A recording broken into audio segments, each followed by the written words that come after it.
trying to drive these costs down, even with some subsidies on that as well. I'm just going to pause there in case you have some other thoughts as well, Emma. No, thanks, Jonathan and Crystal. That was really helpful. I've got a question here from Kennedy Kabuko, which is, if distribution costs do not significantly impact variation in pricing between landlocked and non-landlocked countries, then what is the major cause of uptake differentials? Yeah, I think that's a good question. And I want to say it's almost a chicken and egg situation. It's kind of a cyclic cycle. A lot of what was influencing the kind of prices that are being set was the development of the market. Development of the market is according to uptake, and also the existence of other intermediaries or systems that support quick distribution of products. I think Jonathan already gave an example. For example, in the Kenyan market, there are more specialized intermediaries who could support bringing in product from the coast and further distribution on the last mile versus what we saw in Zambia or Malawi. And that also instinctively meant more traction in Kenya than Zambia and Malawi, but also coincidentally means that the market is a little less developed. So I think there is room to bring down costs. I would say there's a lot more room to now focus on other things that could bring down the price of the product generally versus on the distribution, to be able to enable sales to go further, and then the rest of the market would kind of commercially balance it out, in the sense that if sales do increase, then it does make sense for a company to then set up branches across the country, which could again reduce their distribution. But if you only have a few sales in different areas, it doesn't make sense to go out to other rural areas and set up a whole branch, right? So it's also kind of thinking about that targeted support to increase sales or increase, I want to say, visibility across the country as well, to be able to increase uptake, which will inadvertently also help the market grow. Jonathan, do you have some additions there? Not really. I guess you've covered most of the points, but just to add on to that, I think one important thing that most companies are considering when they're setting prices is the ability to pay the different customers. And I think in the study we highlighted 4 factors, which a lot of which Krista has already mentioned. The level of market development, which is informed by the competition, of course, the cost, the overall costs of which distribution is just a sub-component, then the ability to pay, and somewhat along with that is the willingness to pay. So there were really 4 factors that we saw that we highlight in the study that influence the pricing across different markets. Okay, thanks, Jonathan. Thanks, Crystal. And that's interesting, because that key differential factor around market maturity, that really marries with what we've seen as well with the costs around procurement. So what we've seen is that in less mature markets, for products that can't be manufactured locally, it's typically very difficult to get in-country stock, and so therefore distributors have to manage that whole importation process end to end themselves, which is very expensive and time-consuming and difficult to manage. Whereas in more mature markets where you've got wholesalers creating in-country stock, those costs are reduced. But then there are other challenges around, stock not necessarily meeting the needs of distributors or their customers. So I think that's quite a good segue into our second presentation. I know we've got a few other questions, but I think we can come back to them.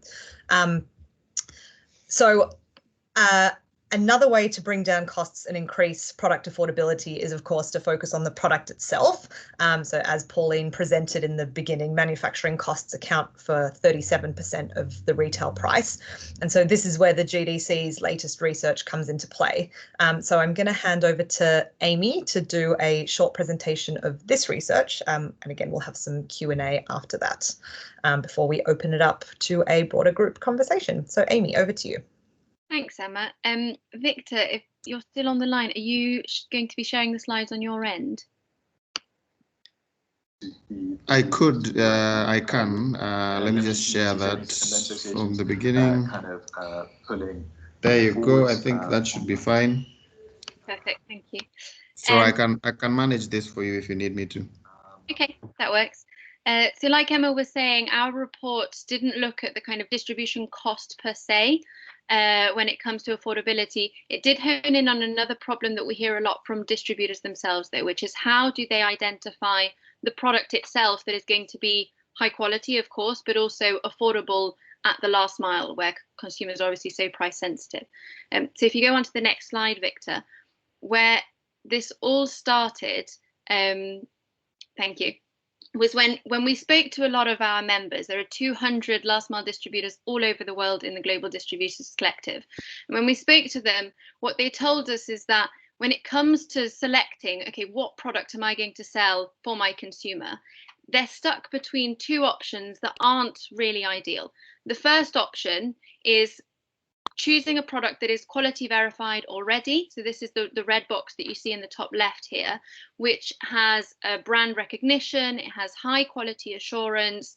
You know, these are products that you know are going to perform, but that are typically on the more premium side of the market if you compare it to what else is available. That's your first option. The second option is that you turn to what we often refer to as the grey market. This is everything that is not quality verified. And it's a market that we and distributors know relatively little about. We know that there are products within this that are extremely price competitive.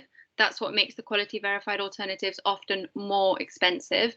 We know that there are some products in here that are really poor quality, as previous research attests to, but we don't know much more than that. And so what we started asking ourselves after having these discussions with distributors is, well, are there products out there today that could be in this kind of price quality sweet spot, which we defined as meeting the lighting global standards from a quality perspective, and then being at least 25 to 50% cheaper than quality verified alternatives on the market? And if there are such products out there, how do we find them? And if you go on to the next slide, Victor, this is what we try to do in order to find these price quality sweet spot products. We partnered up with two different organizations. On the ground was a wholesaler called Solartech, who helped us do a lot of survey work and desk research. And then on the quality side, we partnered with Verisol, previously obviously Lighting Quality Global Assurance, who helped us assess things a bit on the quality side. And so concretely, we focused on Kenya. We looked at products that were Pico products, so under 10 watt peak size panels, and we did a big field survey to try and identify what are the best selling non-quality verified products out there today. Visited distributors, we asked them for their best selling products, and we compiled a list of 100 non-quality verified products. We then filtered these down on the basis of the specs, the price, you know, which are most likely to end up in this price quality sweet spot. And on that basis, we put 18 products through full quality testing. This was also funneled so that we could wean out the poor quality products at the beginning. And there were 8 products in the end that went through the full set of what they call initial screen method testing at Verisol, which is akin to the testing that you would need in order to have the Verisol certification. And there were 3 things that we found that we weren't expecting to find. If you go on to the next slide, Victor. I think you can skip across the next one as well. I don't think it's worth doing a poll, but just before we delve into the slides, the insights, I'd encourage you to think about what you would expect us to have seen. How many of the products do you think actually were at the quality standard of this sample that we had selected through a filtered process to really try and find those that had the greatest chance of meeting them? It may or it may not surprise you to know that the answer was actually, as we'll see on the next slide, Victor, none. None of these products, the 18 products that went through the first set of testing, the 8 products that came after, none of them met the standards. What we don't see, if we look at things purely from a kind of pass-fail perspective, is that within the 8 products that we put through quality testing, there's a huge variety of performance. So what you see on the slide here is 8 radar charts for the 8 different products, where the grey hexagon is where the lighting global standards are today, and these are grouped into 6 different categories, and the red shape is where each of the products lie in relation to that. Essentially, the bigger the area inside the shape, the closer they are to the standards.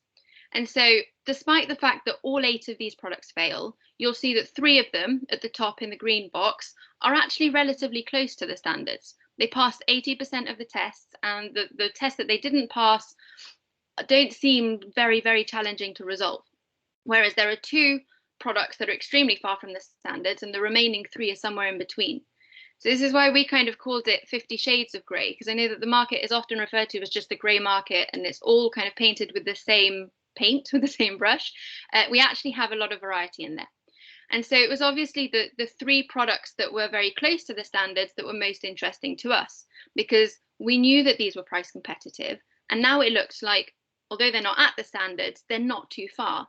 So we thought, well, what would it take to get them to the standards? I mean, if we made the tweaks so that that red hexagon reached the full grey hexagon, what impact would that have on the price of these products? And if you go on to the next slide, Victor, our second insight was that, I think you might want to jump to the next one again. Thank you. Our second insight was that the impact on the free on board price, so the price before shipping, is not that significant if we make these tweaks. It was between 1% and 5% for all 3 products. And this is, again, because like I was saying, the type of tests that they were falling short on, things like consumer facing information and product safety, can be resolved by just adding the right label, amending the packaging. These are things that don't significantly impact the product itself. And so we thought, well, let's model this. What would this look like for the end user? If we take the product that is sold today at a certain price, we add on the cost of these tweaks, we imagine that we could sell it via a wholesaler, offer after sales, add on a distributor margin. Is it really still competitive for the end user compared to the more premium quality verified options available? And on the next slide, what we see is that the difference in price between, Victor, if you could go to the next slide, thank you. The difference in price between these products is actually quite significant. So for multi-light systems, it's between 40 and 55%. For solar lanterns, it's slightly smaller. It's more around the kind of 25 to 30% bracket, but it's still a really interesting opportunity. And so just to take a step back and kind of explain what's on the slide here, we've mapped on a lot of different products that we found in Kenya in terms of their end user price, the retail price on the left, and then their battery capacity at the bottom. This was a proxy to make sure we were comparing similar products. And there's more detail on that in the report as well. And so the black dots right at the top are quality verified products that are selling really well in this market today with comparable specifications. The brown dots are other non-quality verified products that we put through testing but that were disregarded earlier on. And the 2 green products are the 2 multi-light systems that were close to the standards, where this price includes the tweaks and it includes the distributor margin and the after sales, etc. And it's all on paper at the moment, which is the big caveat to put out there. And we're running a pilot right now to see if this translates to real life, because we're sure that there are some things that we haven't foreseen, and things are always more difficult in practice than in theory. But the difference in price is so significant that we think that there is an interesting opportunity here for wholesalers to bring these products in, for larger distributors or even smaller distributors to sell these products if they can access them. And what's kind of galling today is that there are products out there that are high quality, could be price competitive for end users. But as we've seen on the next slide, Victor, in our third insight, they're not known really by distributors and by end users. I don't know if there's a lag. If you could move on to, thank you. We haven't seen the products that we've identified as being sweet spot completely take over the market. And similarly, a lot of the products that we had identified as being best-selling have done really quite badly compared to the lighting global standards. And we don't know exactly why this is. There's lots of different hypotheses. One might just be that consumers or distributors don't have the tools to identify these quality products, you know. Even if they carry the certification, sometimes consumers might not know about them. Certainly if they carry no certification, it's really difficult for distributors to identify what's quality, what's not. That said, you know, word of mouth is a thing. And so it might be that actually it's just a question of having different expectations of quality. For consumers, something is good enough, whereas in terms of lighting global standards, it really isn't. And then a third hypothesis is that they're just choosing price, and that matters more than quality. And I'm sure that there are others as well, and maybe that's one of the things that we can discuss in a bit. But that brings me to the end of the presentation. So very happy to answer any questions if there are any. Thanks very much, Amy. So does anyone have any questions for Amy about the presentation? I'll just give everyone a minute or so, but if not, that's okay. We can come back to some of the questions that were asked earlier. And I know, actually, I think we've only got about 10 minutes left. Is that right, Victor?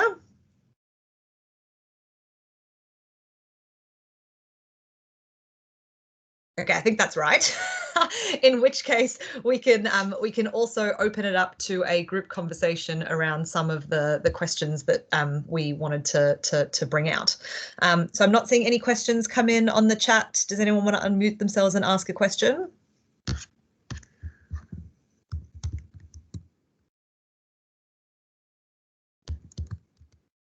Okay, so what I'm going to do, oh, Pauline, you've raised your hand. You can go ahead. Yeah, I think it's, what I wanted to do is just make a comment that, you know, there's always this debate about are the lighting global certified products the only quality verified products in the market? And I think what has come out clearly from the research is that there may be other products that come quite close to those that are quality verified, but are not actually quality verified. And so the important thing that we need to be looking at, even as we push forward, even as a program, as we push forward on standards, is really ensuring that there is a sense of what the standards should be. And there are some that might have been verified and others not. But, you know, when it comes to the manufacturing process, there is a standard that should be the prevailing standard, and that can be all the way even with, you know, pre-shipment verified before they even come into the market. And, you know, as you said, the tweaks are probably really small tweaks that need to be made to come up to that quality standard as we know it. Thanks for that, Pauline. Amy, did you want to respond to that? No, I mean, I agree in that, and I think that this is done in a lot of countries. You know, they try and I know it's true of Kenya, for example, test the products before they come into the market. I think the fact that there are so many that don't come anywhere close to the standard suggests that there's still work to be done on that, and I know that this is something that Verasol is working on at the moment. So yeah, I would agree, and I think that there are already activities going on that front. Beyond the kind of lighting global standards though, and making sure that they're properly implemented, I think there's also something to be said for figuring out new tools that will equip kind of consumers and distributors to identify quality themselves, so that we're not just depending on these checks before the countries enter the market either. Thanks, Amy. Yvonne, I can see you've got your hand up as well. Did you want to ask a question? Yes, please. And this question is also more for Amy, and it somewhat builds on your last response to Pauline's last question. But now that you've identified these products that are very close to the quality standards, could be brought up without increasing the price, and really are in that sweet spot, what would be the next step to, say, increase uptake or increase last mile distribution of those products? Yeah, that's a really good question. And it's obviously the first thing we kind of asked ourselves at the end of the report. I think there's a number of different things that can be done. We as the GDC now are looking at how we can work with intermediaries, so like wholesalers, to identify these products, bring them into country, and then offer them to distributors. Just very practically, how do we bring in these products that we've identified? I think more broadly, what we've seen through interactions with some of these manufacturers, now that we know it's possible, is that further technical assistance is kind of needed to equip them to produce more and enable them to market and find the right distributors. There's a lot to be done around matchmaking, so that they also are, you know, better, more capable of getting these products out. And then I think that beyond that, we just want to communicate this to other manufacturers and other distributors and say, look, this is possible. So maybe we have to start asking questions about products that aren't in this sweet spot and look at where efficiencies can be made. Is it by debundling? Because, you know, a lot of the manufacturers, most of the manufacturers actually producing these products are just manufacturers. They're not vertically integrated. And that might be part of the reason why they've made them so cheap while still remaining high quality. So honestly, there's a role for all of the different stakeholders in starting to discuss what the implications of this are. And in terms of, as I say, practically speaking, next steps, we're just going to try and bring them in with a wholesaler in Kenya and then build a value proposition around them so they're accessible to distributors. Thanks, Amy. And good question, Yvonne. And actually, this is one of the questions that we had as a option for discussion as a group. So quite a good segue. What I'm going to do is drop into the chat 4 questions that we'd identified based on these 2 pieces of research that we thought would be interesting for discussion. And I know we've only got 10 minutes left, so was keen to get to this. So what would be great is if all of you could just take a look at those 4 questions and then just write in the chat which number you're most interested in talking about. And if you have something to share, that's great to get the conversation rolling. So this is not just me and Amy and Jonathan talking, but we want to hear from everyone in the group as well, because you will all have insights and experiences to share. So I know, Victor, you've sent it on Slido, but I think it's a little bit too tricky to get everyone up on Slido at this point. So if everyone can just drop into the chat what number they're interested in, that would be great. So I'll just give everyone 30 seconds to have a look at those questions.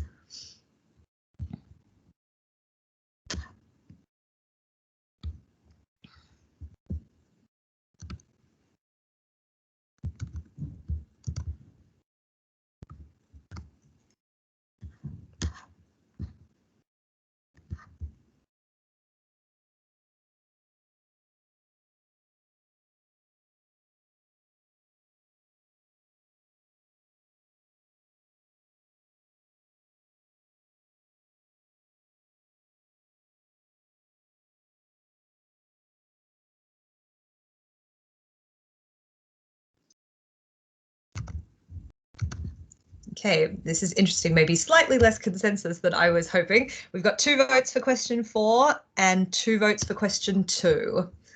I'll just give 15 more seconds.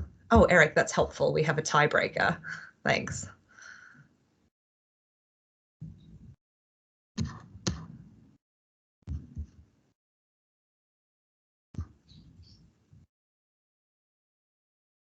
Okay.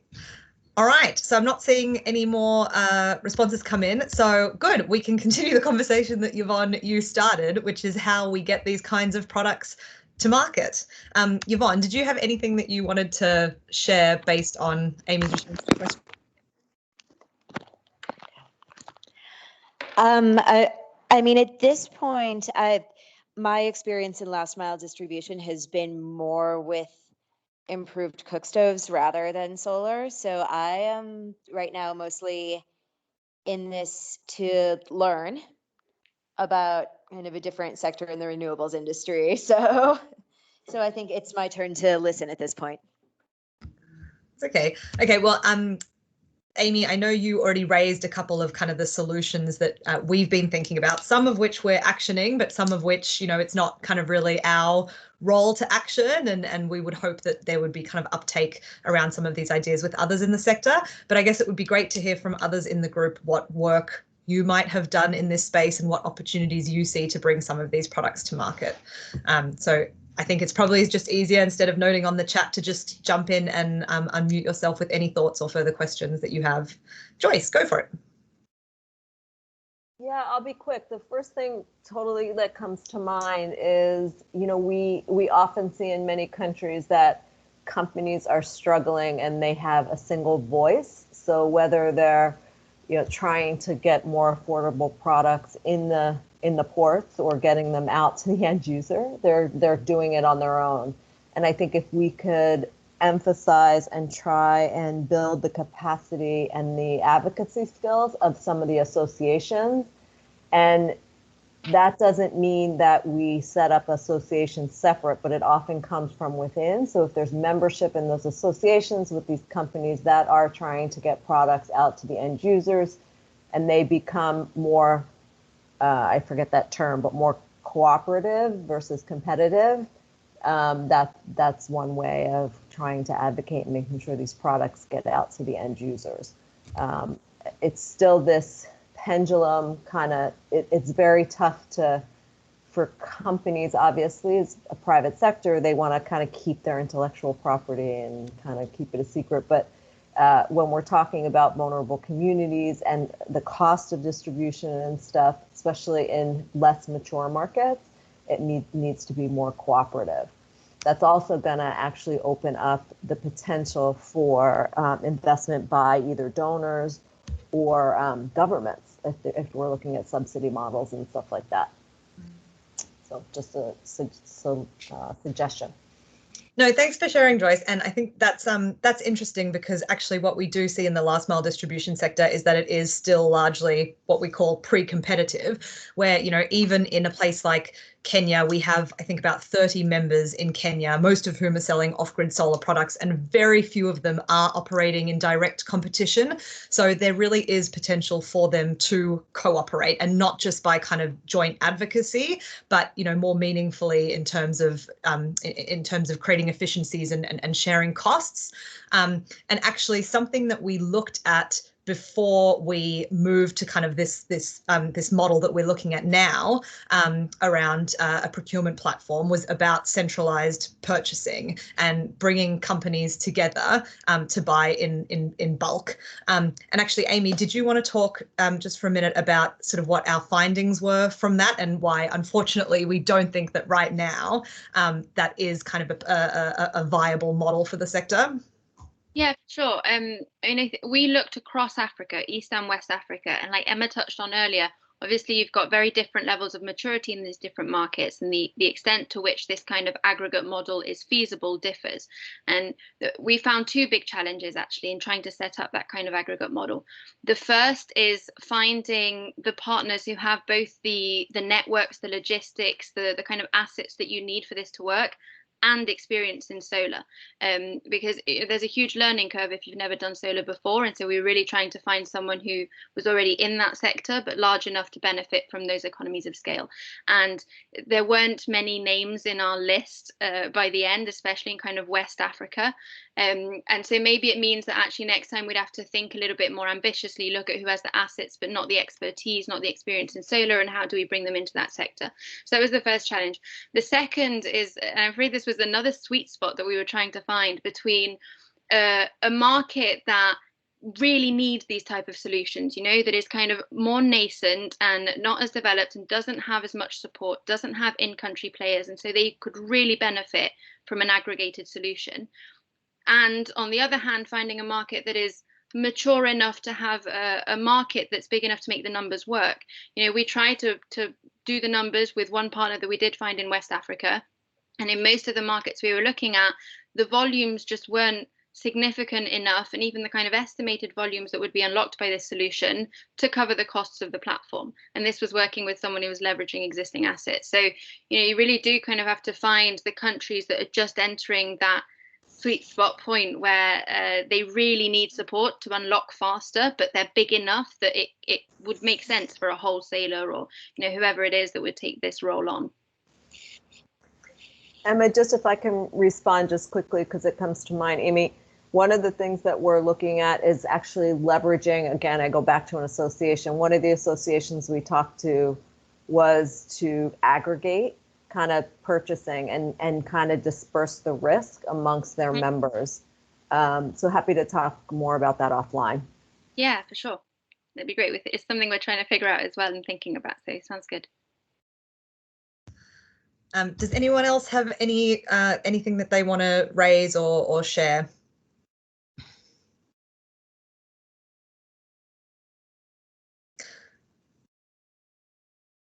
I mean, something that I think we're really, really interested in doing more of is around matchmaking, because I think a real gap that we see in the sector is just an information gap. And yes, we now know that these sweet spot products exist, but it's very, very difficult to help distributors get access to that kind of information and build those partnerships. And we see that, you know, pretty much all of our members are only working with very well-known quality certified brands. You know, they partner with Greenlight Planet and D-Light and Omnivoltaic, et cetera, and they're not really in touch with the OEM manufacturers, and they're not really thinking about sort of these sweet spot products. And similarly, you know, manufacturers, we get a lot of communication from manufacturers wanting to connect with our distributors, and I think we're trying to think about the best way to bridge that information gap and broker those connections. So I don't know if anyone has any kind of thoughts about how that can best be done, or any existing initiatives that are going on in the space to try and do that in a meaningful way. But I think that would be of great interest as well, as a way to help bring some of these products to market more effectively.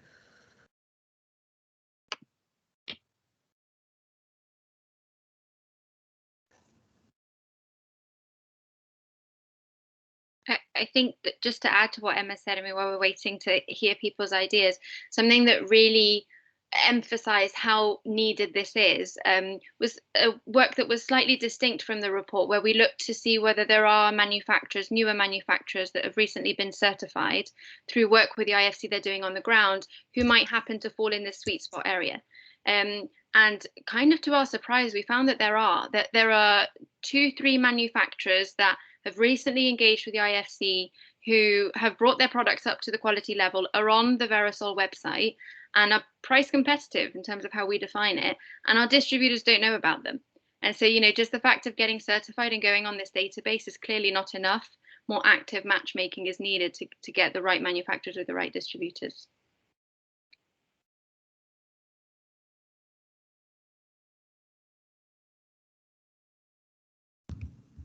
We have a quiet group. Well, I think we probably only got a minute or two before we move back into plenary. Jonathan and Crystal, did you guys want to share? I know obviously your research focused much more on distribution costs than around kind of products and bringing down costs of products. But did you have any reflections or thoughts that you wanted to share on this topic?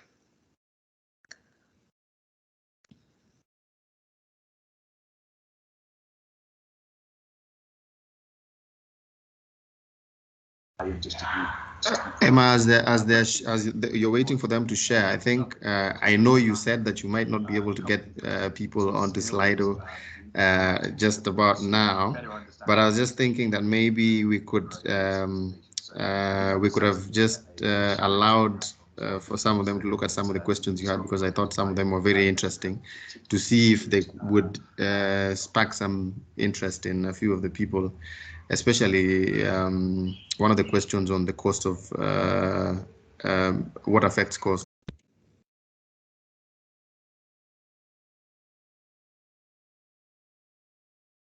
Sorry, Victor, I didn't quite catch that. I think we've covered the questions that were on Slido. I think we've now covered in the conversation.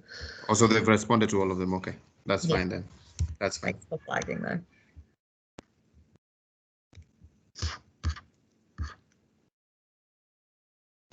Okay, well, look, I think if people don't have anything that they want to share on this topic, that's totally fine. I think I will just then turn to the last question that was asked by Cherise, and that is directed at you, Jonathan and Crystal. Thinking about the costs around sales and marketing, do you see one potential way of reducing costs being to co-brand materials with corporates or advertise with corporates? And I have some thoughts on that as well, but Jonathan, I'll let you respond first.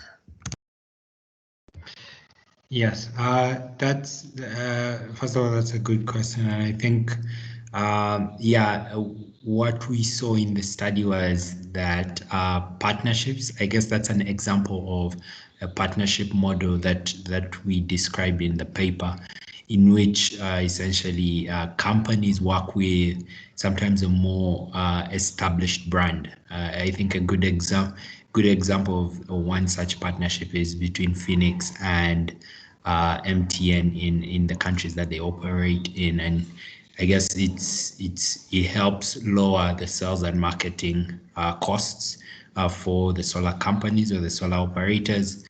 We also saw other companies within Malawi, have partnerships with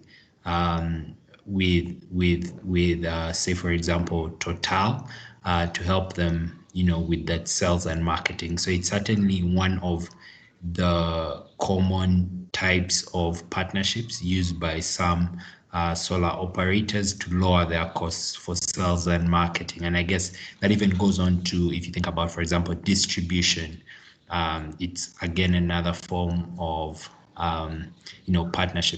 partnership that helps lower the costs of sales, particularly in terms of getting the product to the customer.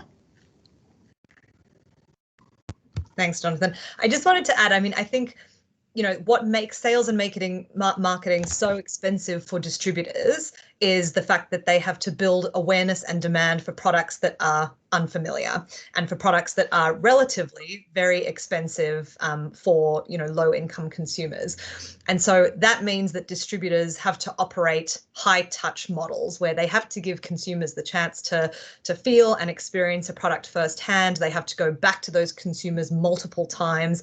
One interaction is not enough, and it's that which leads to the high cost. It's not the kind of branding or the swishy marketing. It's all the below the line marketing, and so I think that's reflected in.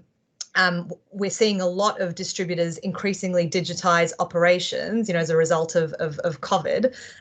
But one thing that they found really hard to do is to digitize that sales and marketing component. And we've had some distributors test, e-commerce and things like that. And there has been some success, but it has to be assisted e-commerce. There still has to be that direct consumer interaction for that to be effective. So I struggle with seeing where the opportunities are to bring down costs around sales and marketing just because of the consumer base that distributors are looking to serve. But I welcome any other kind of comments and thoughts that people have around that in the group.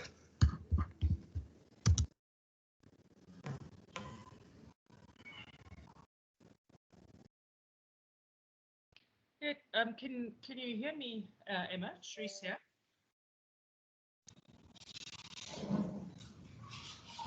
Yes, I can hear you. Please go ahead. Yeah, so I agree fully with you. In fact, we had spoken to a potential donor today, and they thought didn't realize the impact of the high touch marketing that's needed, and thought you can just digitize everything, and it's I think nearly impossible in our market to digitize. The guys want to touch and feel, so you can have a combination of both. My question around advertising and so on, I mean, we provide flyers to our door-to-door agents and so on, is potentially, I was looking at potentially finding corporates to advertise within that material. So you're not working like in the case with Total, but you're actually finding other corporates to potentially sponsor your marketing material by advertising in it. Have you seen that happen before? So essentially your printed material might land up being free in the end to your agents.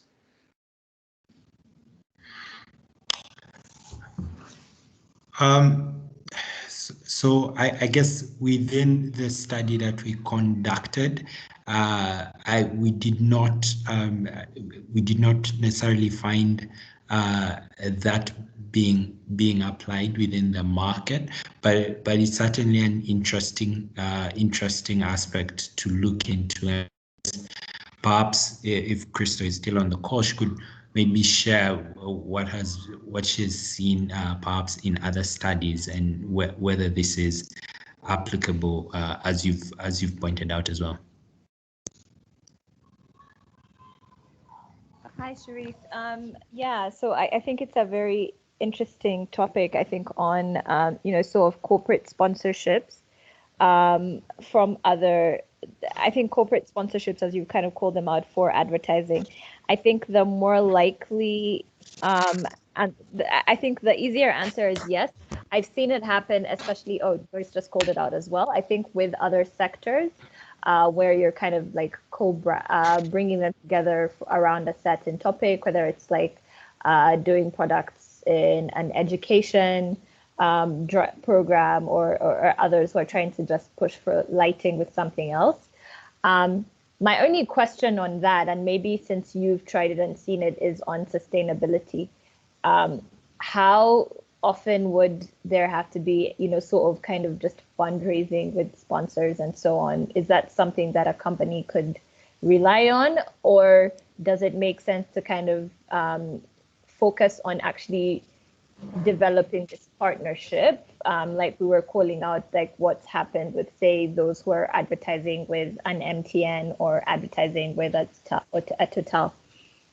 Yeah, I was thinking more in terms of, maybe I've probably used the wrong word in terms of sponsorship, to rather see it as an additional revenue stream for the last mile distributor, that where that, so now a fast moving consumer goods company or a telecom would advertise normally in a newspaper in the community, and then instead of doing that, they're advertising in your materials which have a similar reach or whatever.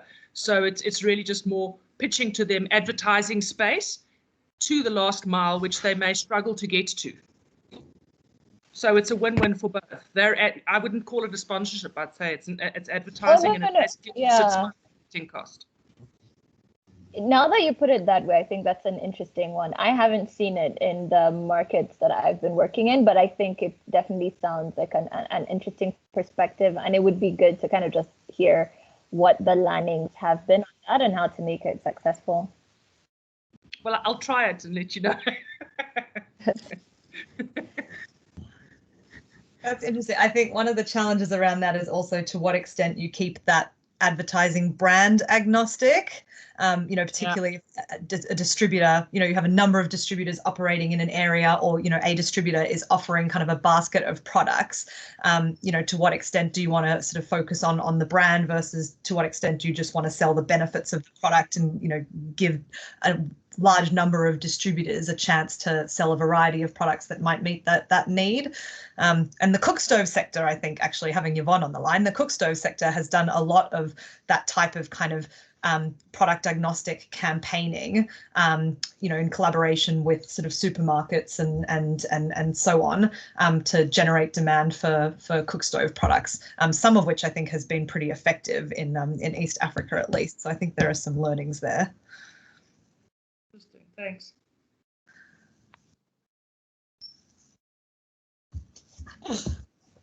Yeah, and if I can jump in there about sort of what I've seen in the cook stove sector, at least in Uganda, we've seen not so much the individual cook stove companies, but kind of some of the actors doing funding and results-based financing, like GIZ, NDEV, the World Bank, PSFU, putting together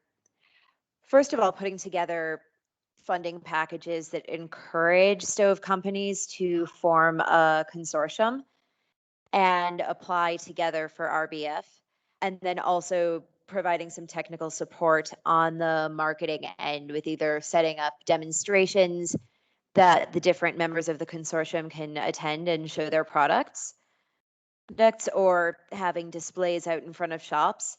What I have seen is that this tends to boost sales more in rural areas than it does in urban areas, at least of the products that we've been selling at Up Energy.